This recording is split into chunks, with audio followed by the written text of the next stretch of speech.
Hi, welcome to Back to School Night Virtual 2020. I'm Dr. Godin, and I am your child's ninth grade Strategies for Success teacher.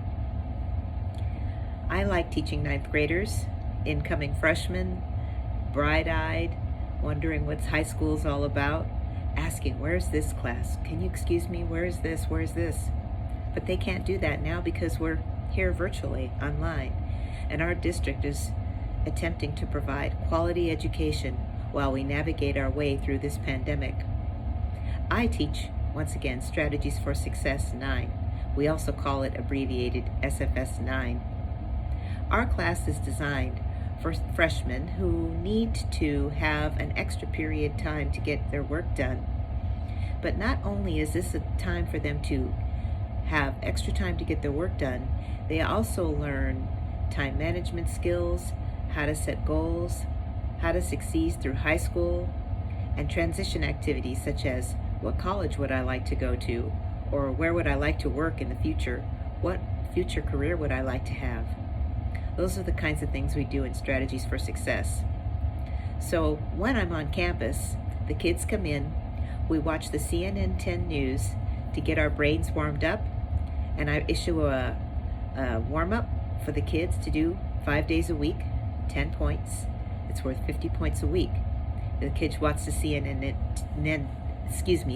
News, and a lot of times the CNN News has very, very interesting stories. And nowadays, when we're trying to incorporate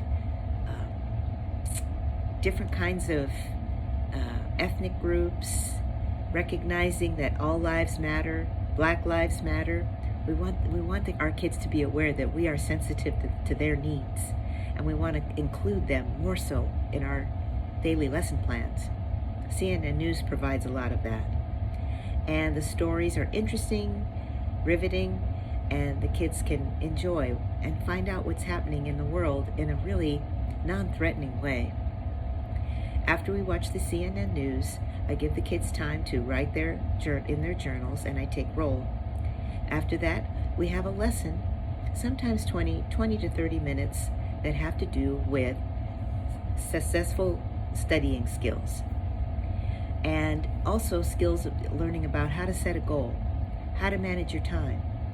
And later on, lots of transition activities where the kids will actually build their own electronic transition portfolio online. That will come in the weeks ahead. As you know, all of your children are on IEPs, and for the most part, I will be their case carrier. I will follow them in what we call inclusion, where I go to their classes and I watch the lessons, I take notes to see what's happening in their classes, and observe to see how they're doing in their class. I meet with each kid.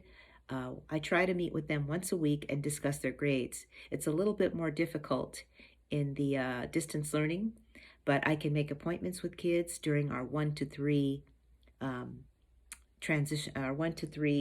virtual rooms where we have access to the kids. Yes, as I said before, I have an aide in my class. Her name is Mrs. Chapman. She had a baby recently, so she's been on baby bonding time, but she should be back in the next week or so. She also goes to inclusion, and she is available to help kids.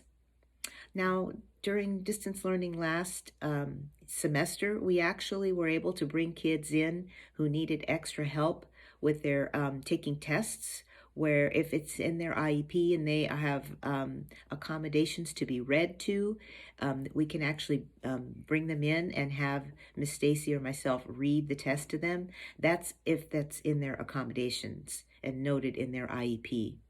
So we're going to try to provide as much accommodations as possible. Also, our teachers are in the process of filling out a distance learning plan. That means we're going to go through each of your child's goals. For me, it will be their goals that happen from their middle school. I'll be looking at those goals and having a plan as to how I'm going to see them through. Many students have English writing goals, reading comprehension goals, and math goals. And quite a few students have work completion goals because some of them aren't getting their work in turned on time. So we want to encourage our kids to get their work turned in on time. Now, you can reach me at my email address, rgodan@avhsd.org. You can also email me, or if you need to come into Google Classroom, you're more than welcome to. You can leave me a note in the streaming.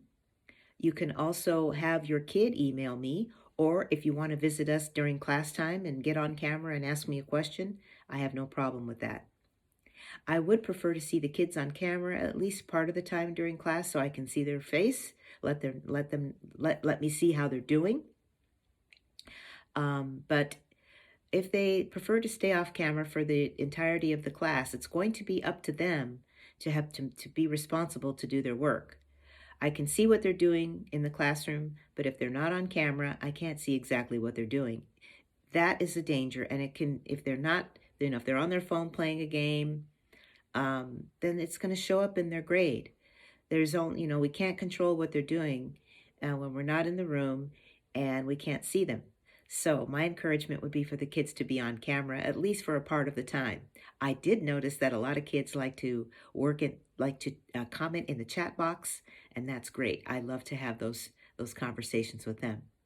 So if you have any questions or concerns, do not hesitate to email me. I will answer them. I hope within 24 hours. I usually don't even wait that long because wherever I am, I have my phone. And all of my classroom and district emails, messages is all linked to my phone. So if I'm not at my desk, I have my phone with me and I can get back to a student or a parent right away. And sometimes I answer emails, outside of school hours. I don't mind doing that at all. So once again, welcome to SFS 9. Please don't hesitate to ask me any questions or raise any concerns, and I will be meeting you as I go through the distance learning plans. I'll be giving phone calls to the parents to discuss those.